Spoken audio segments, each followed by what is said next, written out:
For a man who is caricatured as an extremist, we think you'll find what he has to say moderate, sensible, and wise.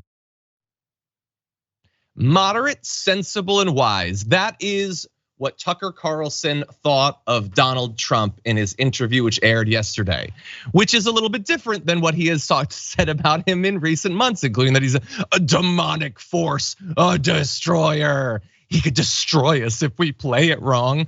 We're very, very close to being able to ignore Trump most nights. I truly can't wait. I hate him passionately. You know, that guy who is moderate and wise. So this is the Tucker Carlson apology tour, the just desperately groveling for Trump to accept him, for the MAGA base to accept him, to ignore all of those things he said when he didn't think you would know that he was saying it. And the funny thing was, it's not just the intro where he has to be fawning. I want you to take a look at this next little clip. It's just a brief little snippet of the interview. And I want you to let me know in the chat, how would you describe Tucker Carlson's facial expression and body language? Let's jump into this. Literally, he said, but so why? He goes, why oh why do you send me a picture of my house? I said, you'll have to figure that one out, Abdul. Okay, I don't even know what the hell Donald Trump was saying there, but more importantly, neither did Tucker Carlson. But despite that, because now Donald Trump is moderate and wise, he's, oh, yeah, that's very interesting. Like if I had an hour-long interview with Bernie, if I had to sit down about the Green New Deal with AOC, I would like to imagine I would not be pulling embarrassing ass faces. Oh, that is a good point about how Abdul needs to say something. Jesus, here is a screenshot that I think sums up the entirety of the interview. That is the face that this guy, who definitely was thinking about how much smarter he is than Donald Trump, how much better he is than Donald Trump. I'm gonna win out in the end, but he has to have that stupid, vapid look on his face as Donald Trump like just degrades before his very eyes. We're gonna get into some of the specific forms that the degradation came in, but JR, what do you think about this? Isn't that distracting? I mean, okay, if you're Good point, talking JR. to someone, it's just straight up. It's exactly what it is. I can't even finish the point. If you're talking, if it's face to face, at least at this I can maybe ignore the side of my screen. But you're face to face and you're talking to someone about whatever.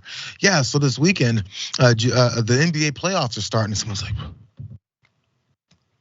like you're wondering what did I just say? Is there someone behind me that's making like this juggling? Is there a clown? What's going on? Yes, Donald Trump is the clown.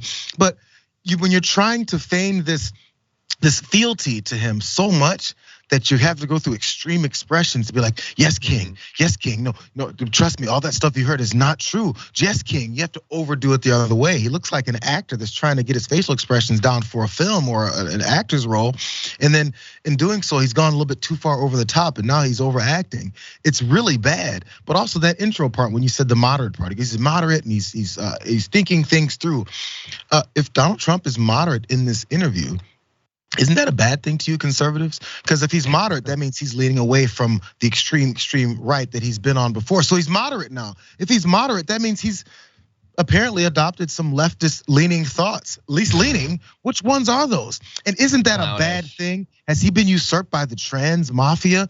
Is he gay now? Oh my God, does he listen to minorities? Which aspect of this moderate approach has he gone on? And by the way, that's evil, I heard.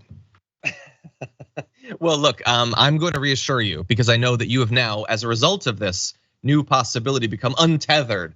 He doesn't mean it. He doesn't mean literally any of it. He just, I mean, look, we're gonna get to the specifics. And I understand that many of you might think, well, look, why are you guys focusing so much on this? It's a media guy talking to a politician, and I get it. You're not wrong. But what this is also is one of the most influential people in right-wing media who has been undeniably exposed as a complete and utter fraud, pulling a fast one over on millions of his viewers, getting an assist, by the way, by Donald Trump. The fact that Donald Trump came on reflects poorly on Tucker Carlson. He's the one who comes out looking the most buffoonish, but this also isn't good for Trump. Look, there's an interpretation where it's good for Trump, that he has the power and influence remaining that he can cow even the strongest guy in right-wing media. But if he was that strong and he's as vindictive as we know he is, why cow him? Why get him back on your side? Why not flay him? Why not end his career to send a strong message to everyone else who secretly behind your back is talking smack about you? Why not do that? I would argue it's because he still thinks he needs Tucker Carlson. He still needs voices speaking so nicely about him on air on Fox News. So it's kind of like, I think first glance, it's sort of a signal of strength, but what it represents is bad for both of them. But that said, fine. Okay, Tucker Carlson is being embarrassed. That's gonna happen. He's, I love your comments.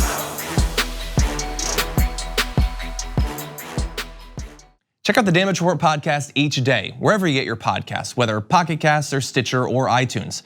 You can join me as I give you the news and stories you want, with a range of co-hosts and interview guests jumping in on the fun each day. Again, that's the Damage Report, wherever you get your podcasts. And if you get them at iTunes, don't forget to rate and review. Sometimes I'll read them live on the show.